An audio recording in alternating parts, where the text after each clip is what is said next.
Okay, so Kal Kalosh, we're continuing today with Daf Nun Amud Aleph, Daf Nun 50. Okay, if you remember, yesterday we finished off by basically asking a question, right? So if you want just to do the two dots on the bottom there very quickly, just to get back into it, we said you're allowed to do atmana with gizet semed, with shearings of wool, but you're not allowed to move them. So Rava said that's only if you didn't do atmana, but if you did atmana with these shearings of wool, then you are allowed to move it. So there was a rabbi that was there for one day, and he came and he asked Rava, okay, so one second, if you could do atmana with gizet semed, can't carry it, so then how are you going to do it then? Right? We said that you just pick up the handle, right, the cover of the pot, and then it's going to fall off. He says, 1 second, so it's mashma that here that it is muktzeh. So he comes and he answers, but this is what it means to say. It all depends whether you designate it for atmana or not.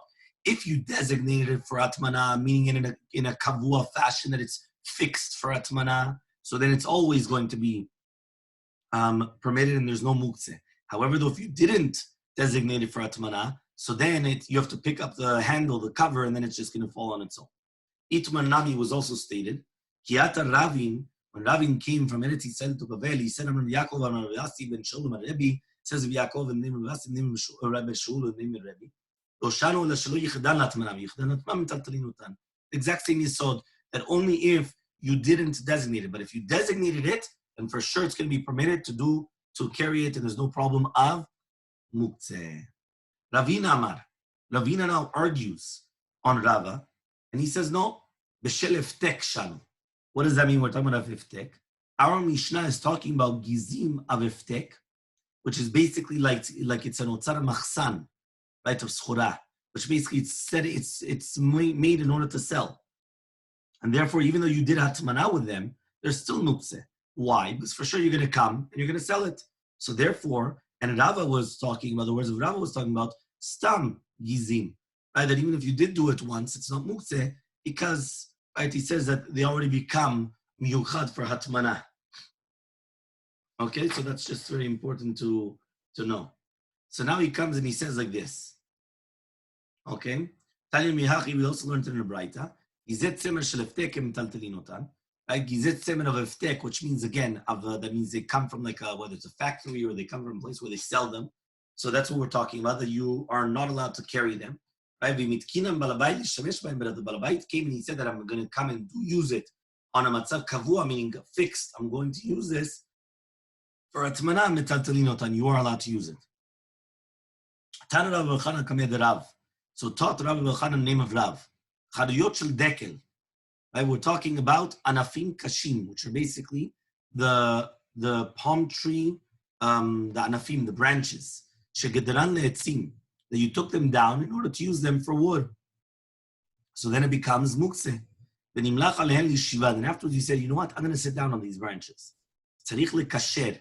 You actually have to tie them together before Shabbat in order to make it like that. Because basically what happens is that only when you tie it together does it become a utensil, and then it takes away the name of the muktzeh. But if you didn't do an action to put them together, even though you thought of sitting down on them now, it's not enough. Rashbag says, no, you don't need to do an action. The fact that I wanted to come and I wanted to have in mind that I'm going to sit down on them, that already is enough. Okay? So, hu tani la v'hu amalla, halacha kirshbag. Now, Rabbi Elchanan taught this braita, and then he said it himself. That means even though he taught this braita, he said the halacha is like Rashbag, which means that you don't need to do an action. The thought is already enough. So as long as I think that I'm going to sit down on it now, I don't need to come and do an action of tying it together or all those things. No, I don't need to do that. Itmar was stated, Rav says, kosher. What does that mean? I'm going to tie it together. Okay, which means I'm going to tie together the chariyot to sit down on it. Ushmuel Amar choshev. So it comes out that this is also the same machloket Amoraim. Meaning it's not only just a machloket between Rashbag, okay, and what we said before, in the name of Rav, in front of Rav, right, Rav Elchanan, right, in front of Rav, but rather it was also machloket between Rav and Shmuel. Rav comes and he says kosher, and Shmuel says it's choshev. Rav Asi Amar yoshev. which means that you have to actually sit on it. And if I didn't sit on it, which means that according to Ravasi, I don't care about the thought, and I don't care about the action of tying it to make it fitting for sitting. I need to sit. And the sitting down is more important than everything. Even if I didn't tie it, or even if I didn't think to sit down on it for Shabbat. The fact that I sat down was already enough. That's a shita of Ravasi. And then Rav and Shmuel was the same achok that we said before. So says the Gemara, Bishamar Rav, it's good according to Rav, who dama katanakama, because Rav holds like Tanakama, which is basically kosher, that you have to do an action in order to make it to sit down on it. That's perfect. Shmuel Nami, Shmuel also, he holds like Rashbag, he holds like Shmuel, that you don't need to do an action. Choshev, machshava is already enough. Just thinking about it is enough. Ela Ravasi, but according to Ravasi, Damar Keman, who's he going like? Right? Like which Tana is he going like? Right? We never found a Braita which is so mikkel like this. We never found any Tana or anybody that says this. So answers the Gemara, who Damar Ke Tana, he holds like this Tana. The Tana was learned in a Braita. Yotzin bepakorin ubetzipah.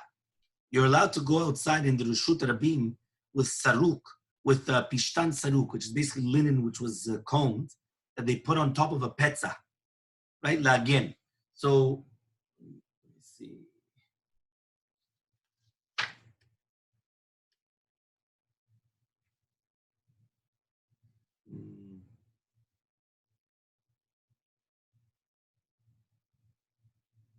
Okay, I'll show you a picture, even though it's not 100%. This is going to be in 1 minute. We're going to see this because this is talking about yotzin, right? Bepakorin, right? That he says over here, but he says only if it's going to be shekurcham, that you put it, you surrounded it, you put it around, right? You see over here, this is what it is. This story. So he says, but there it's talking about shetzivaan bekarcham meshicha, that you put it on yourself and you. Right, and you put it with the okay, we're gonna see with the oil, but 1 second. Okay, uvetzipa. What is sipa? Sipa is a tzemen minupatz shenatnu ala petza. Also wool, which they took away all the bad things, right, the impurities of the wool, and in order to put it in the petza.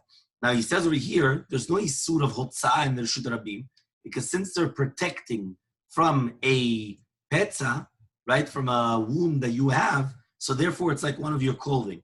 And then there's also no Yisur of Refuah on Shabbat as well, because it's not meant to cure, it's only just there to protect it, that it shouldn't get infected or it shouldn't get scratched.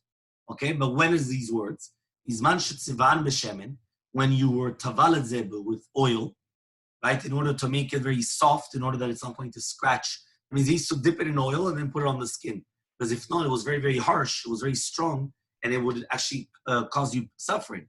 Right? V'keracham b'meshicha, and you had to tie it with a chut, with a string, in order that it doesn't fall off. So that was that picture over there.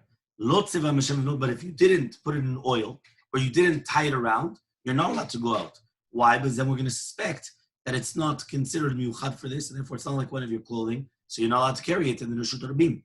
Now, if you did go out with them for 1 moment during the day, even though you didn't tie it around or you didn't put it in the oil, you are allowed to go out with it. So it comes out that according to Ravasi, he holds like this Tana. That the second that you put it on once, even though you didn't do an action, and even though which the action was dipping it in the oil and then putting it around, or even though you didn't do the action, right? You said, or you didn't think about it, the fact that you put it on, it's already in, okay? Amar Ravashi. Ravashi now comes and he says, we also learned it. It says, Akash al gabe mita. We're talking about the kash which is on the bed. Straw which is on the bed, right? You're not allowed to move with your hand. Why not? Because this kash, this straw, is considered muktzeh. Okay? But you're allowed to move with your body, which means in the olden days, right, miskinim, they used to have, yeah? They used to sleep on top of kash. So therefore, instead of, now the kash usually is made, straw is usually made for building, as we saw in Mitzrayim, right? The koshesh kash latevin, they used to use the kash, right, to come and to make bricks. So it's either made for binyan or for asaka, or for fire purposes, to make a fire or to put it as, like wood or like, to make it as bonfires, right? To all these types of fires. So therefore it's muktzeh. And you're coming and you're lying down on it. You're using it as your bed. So he says you're not allowed to move with your hand because it's muktzeh on Shabbat, but you're allowed to move with your body because anything you move with your body is considered like kila chariyat. So you're allowed to move with your body. But if it was already used as ma'achal bema, as food for the animals, so then it's a muktzeh.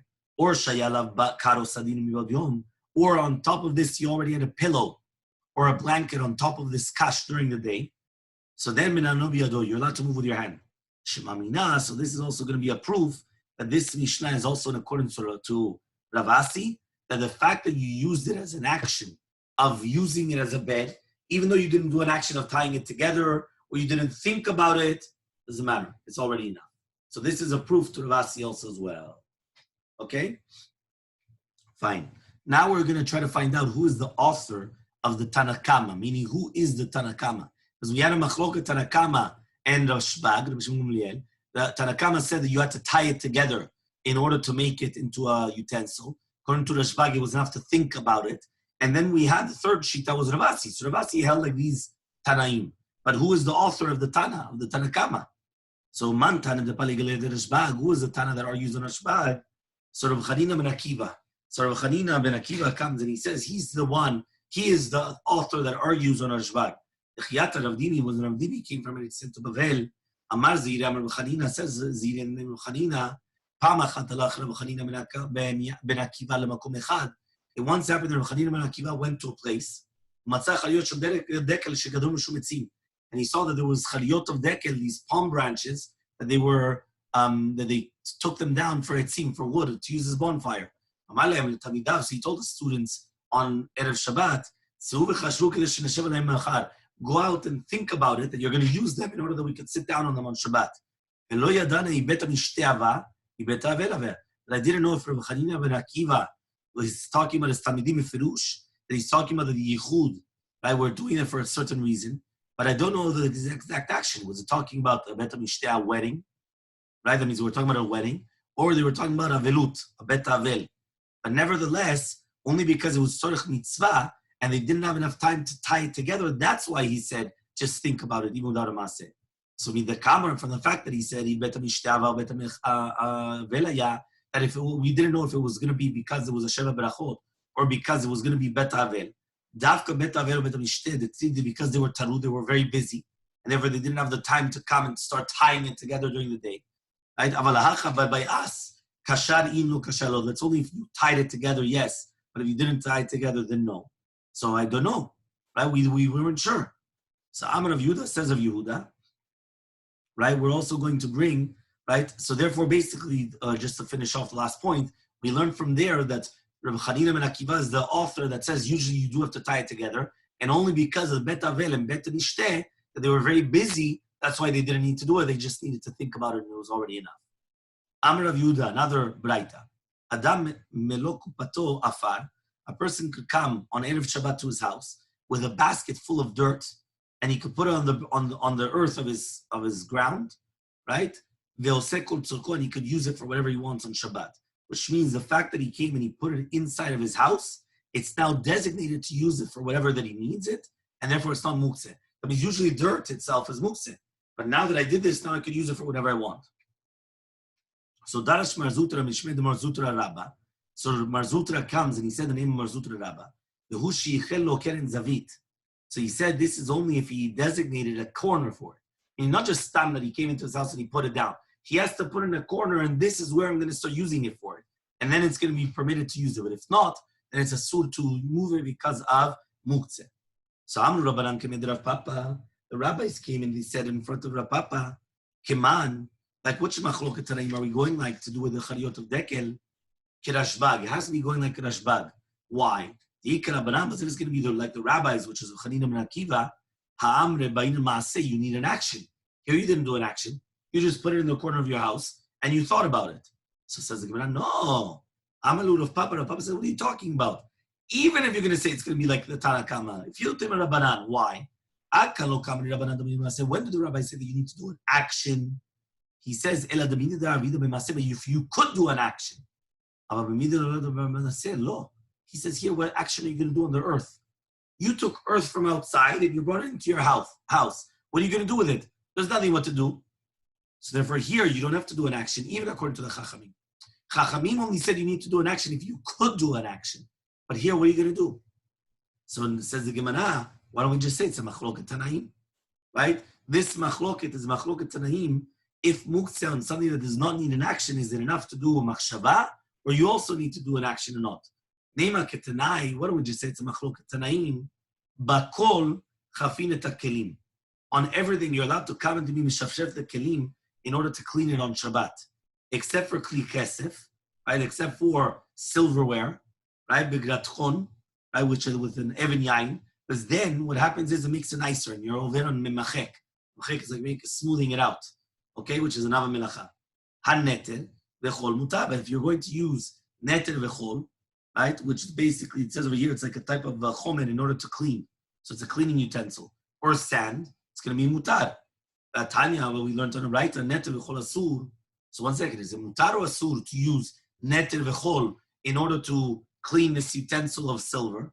So isn't that in itself a machloket? More savar ba'ina maaseh. One mandamer holds that we need a maaseh to take the chol and the neter and the chol out of muktzeh. And even though it doesn't need the maaseh, you still, that means designating it is not enough. Right? So he says, more savar lo ba'ina maaseh. Says the Gemara, no. According to everybody, you need to do an action. Like Hashem is not a question here. One is Rabbi Yehuda, one is Rabbi Shimon. Right? Why? Rabbi Yehuda, this is Rabbi Yehuda that he says the Rashi Kaven is asur, which means even though you don't have kavanah to do this on Shabbat, at the end of the day, you're still smoothing it out and you're making it nicer, the silverware. So it's prohibited. And the other one was the mandama, which was like Rabbi Shimon. Rabbi Shimon says that the Rashi Kaven is mutar. So therefore, if I don't have kavanah to make it smooth, I don't care. I'm making it smooth. I don't have kavanah to make it smooth. I have a kavanah to wash it, to make it cleaner. So therefore, there's no problem. Okay, that is the machloket. So says the Gemara, why did you say that the one that permitted it is like Rabbi Shimon? Let's see the Seifa. Right? Se'aro, but you're not allowed to come, and you're not allowed to do chafifat harosh, which means you're not allowed to wash your body, right, or your hair, right, we're talking about, with this, because it's going to take out the hair. Rabbi Shimon, if you're talking about Rabbi Shimon, Misha Kashari. I thought Rabbi Shimon said it's permitted. Because again, it's the same thing. I don't have kavanah to take out my hairs. Right? Trust me, every single hair on the human being, right, is very important. But they start getting these, how do you call it? They start becoming bald. So they want the hair. So what do you think? So no mitkaven. It's not as we learned in the Mishnah. Nuna mubet. Okay, 50b. Nazir. A Nazir, which is not allowed to take out his hair. He's not allowed to take haircuts. Chofef fasfes. He's allowed to wash his head, right, with neter and chol, and he's allowed to even to spread it with his fingers. But he's not allowed to use a comb. A brush he's not allowed to use, but he's allowed to use his fingers to do like this. You understand? Why? Because by doing this, it's not for sure that it's going to come out. If he uses a brush, then for sure it's psikreshe, for sure the hair is going to come out. And by the way, you should know the same halachot apply to Shabbat. To Shabbat, you're not allowed to use one of these brushes. Okay, men is much lighter, much easier, but usually it won't come out. But I'm saying, but especially women, they can't start combing their hair. Because if they use a comb, for sure, right, the hair will come out on Shabbat. So it's a problem. You have to be very, very careful. So the question that we're asking is, why are you telling me now that the one that permits is Rabbi Shimon? Here you see Mifurash, and he says that it's going to be Asur. Right? This is Rabbi Shimon. Sorry, that you said that according to Rabbi Shimon, he says that it's going to be a surah, exactly. Okay? So says the Gemara,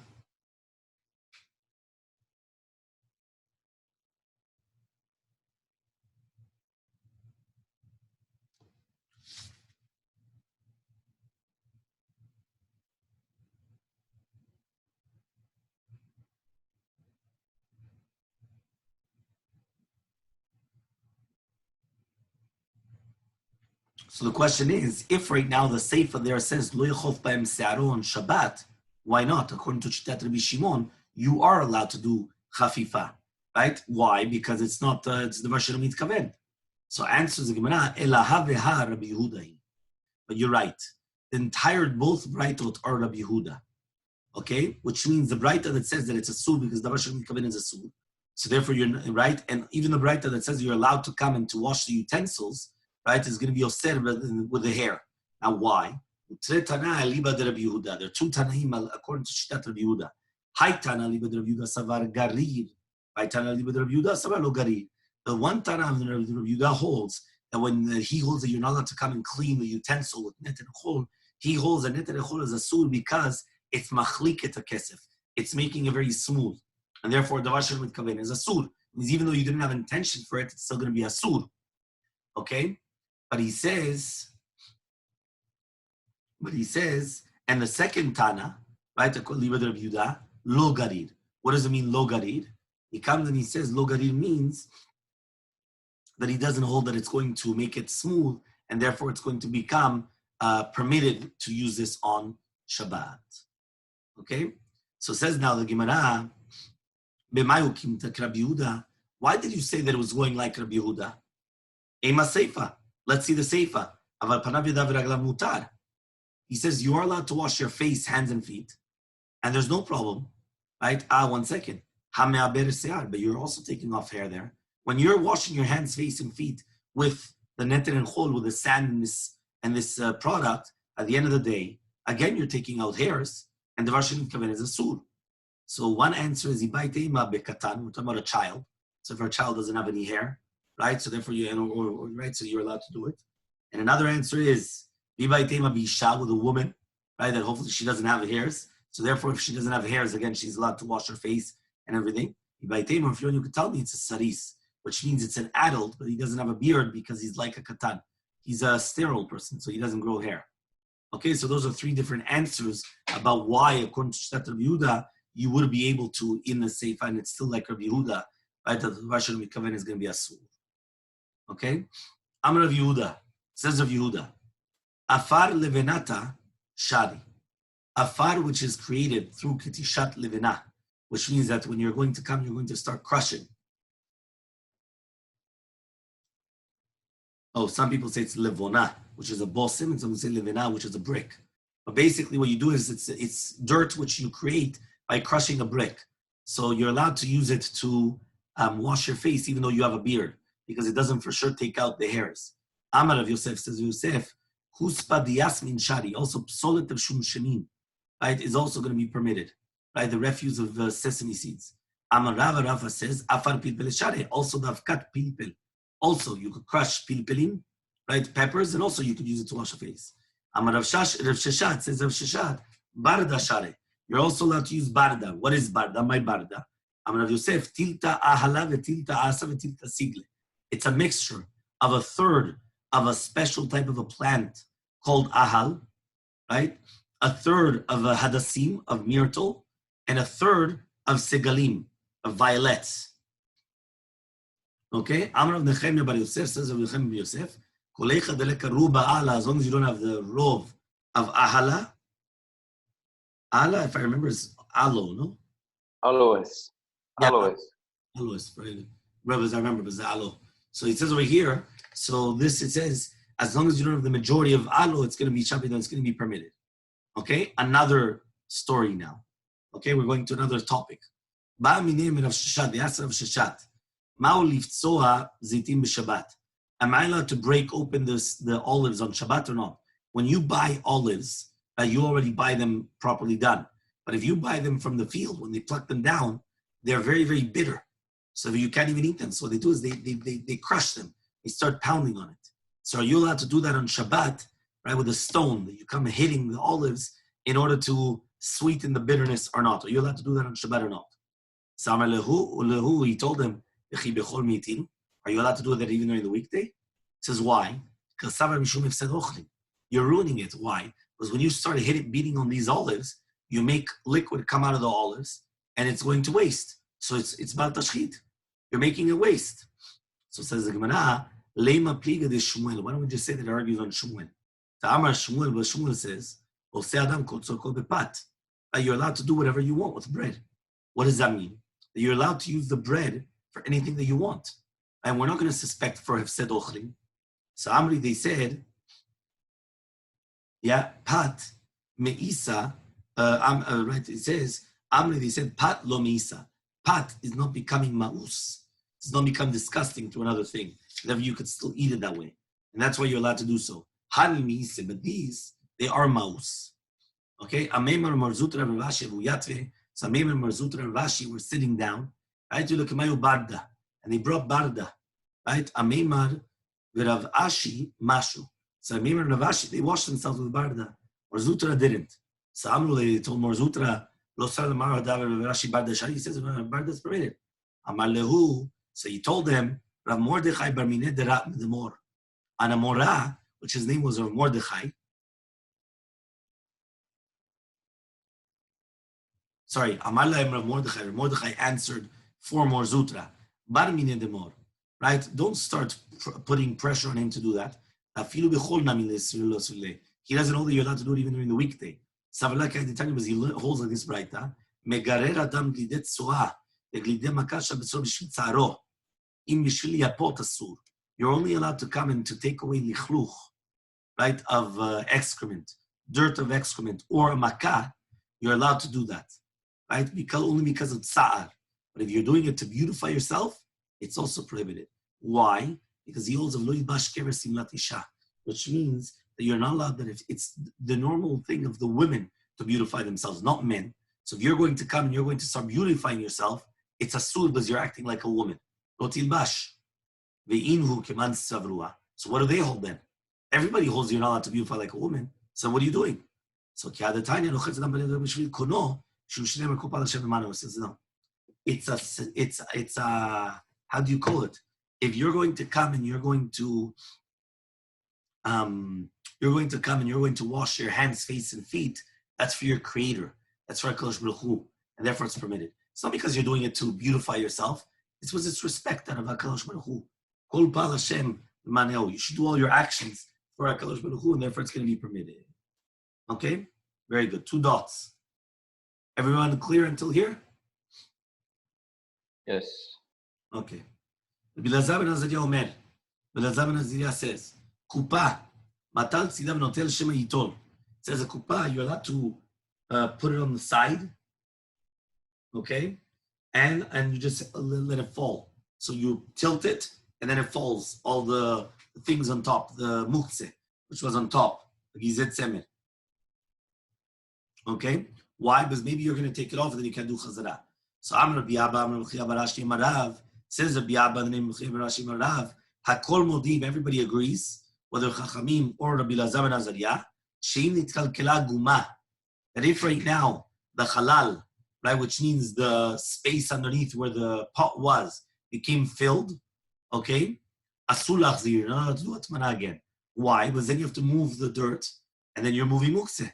So therefore, the machloket between Chachamim and Rabbi Lazar ben Azariah is only if the same hole is still there, and you could just put it back inside. So ask the Gemara, 1 second. Today we learned the Mishnah. Chachamim say, no, you're allowed to take it out and put it back in. Hechi Dami, what's the case? If the hole did not become filled up, Shapi Kam Rabbanan. So the rabbis were right. Why wouldn't you be able to do Chazara? Rather, obviously means that the hole got filled up, and you're still allowed to put it back. So if it's not like what we just mentioned now, so it says, no. Lo, le'olam de lo nitkalkala, really, be'emet, the hole did not get filled. But here the machloket is, do we suspect, right? That's what we're saying. Do we suspect that if you're going to permit you lechatchila to come and to move this kupa, so sometimes the hole will be filled up and you'll come and put du chazara, and then you're going to move the muktzeh or not? Someone says no. So that's a machloket, which means, according to everybody, we're talking about that it wasn't itzkalkala, so it should be permitted. So why is it prohibited? It's only prohibited because, again, we're going to suspect that maybe the guma, the hole, is going to get filled up, and then maybe you're going to move the muktzeh or not. Okay? Amar Ravuna, says Ravuna, Hai silikusta. It's a type of a tzemach, a type of a smelling fragrance. They used to have the minhag to put it in the atzitz. Slikusta. Here's the picture. Right here. Slikusta. Okay, it's in a pot. Okay, in one of these potteries. So it says, Haisli kusta, datsa shalfa v'ada datsa. If you put it inside of the far and then you took it out, you could put it back inside on Shabbat, shari, it's mutar. So you're allowed to take it on Shabbat. That means the fact that you took it out and put it back in, we're not going to suspect of the titul of the muktzeh. Because since you took it out and put it back in beforehand, the far lach, the dirt, which is very, very moist, right? And therefore, if you love it, if not, if you didn't do that beforehand, it's going to be a sur. Because then it's very hard and therefore it's going to be titul muktzeh. So Amar Shmuel says, Hai sakina de bene orve, this sakin which is put inside of the wall, okay, and it's used, that's a shalfa vada, that's again, if you put it in and took it out, put it in and took it out, it's going to be permitted. Why? Because the same thing, it's not considered mukse. It's a hole bigger to putting it in and out, but if not, then it's going to be a asur. Here they used to use it like this. The knife was inside of the wall, and they used to use it there to keep it there as a safety. So they would take it out and then use it and put it back in. So he said, if you took it out and put it back in and you do that once, right? That's a shelf of other datsa, you're allowed to. So as long as you put it in and out and then you put it back inside, during Shabbat, you can take it out. Okay, v'ilav, and if not, it's going to be asur. Morzutra, v'itim Ravashi Amar. Morzutra, and some people say Ravashi says, begurdita dekani, shapid dami. If we're talking about lin'otz et hasakin ba'aguda shel bekanim, we're putting it to this one. Sorry, this one. We're putting it between a whole bunch of reeds, the knife. So then it's going to be permitted. Shapi dami, you're allowed to do so on Shabbat, and we're not going to suspect you're going to peel off one of the reeds or whatever it is, and you're going to be over on machek. So you're allowed to put that into on Shabbat even. Okay? Amalei Rav Mordechai Rava says Mordechai to Rava, Mati Rav Katina, right? So Rav Katina comes and he asks Tiyufta, right? He comes and he asks a question from Mishlan Kilayim, Hatomen lefet utsnonot. If you're going to put lefet and sunonot, turnips and radishes, tacha de gefen, underneath the tree, right? We're talking about a grape tree, right? A vineyard, in order to watch it, because that was normal. If a few of the branches, a few of the leaves were revealed outside, there's no problem. Lo mishum nunalef amudalef 51a1. Lo mishum kilaim, not because of kilaim, that it's considered kilu that you did the vineyard with other fruits and vegetables. Velo mishum shvit, or not because of shvit, because it's not a visur of sriyav planting on shemitah. Velo mishum maaser, not because of the problem of maaser, because it's not going to be chayav of maaserot until you, right, as if you planted it again, so you're not going to be chayav maaser again. Then you're allowed to pluck it out even on Shabbat. So tiyufta. So it comes out that this is bemet a tiyufta. Why? Because he said you're allowed to take out the slikusta and the sakin from the guma, and there's no problem of tiltul afar. Here it's written that it's mifurasha, there's no problem. And it's mutar, and there's no problem of it. This was the case.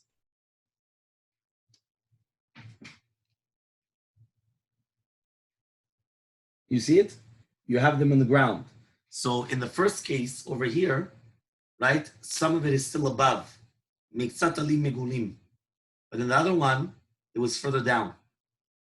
So as long as miktsat alim megulim, it's still a little bit revealed and thing, you could just pluck it out and there's no problem. So there's no problem mitzad kilaim, because of planting together the vineyard with the other types of the fruits and vegetables. No problem with Shemitah, that you planted it on Shemitah, because it means you're allowed to do that on Shemitah.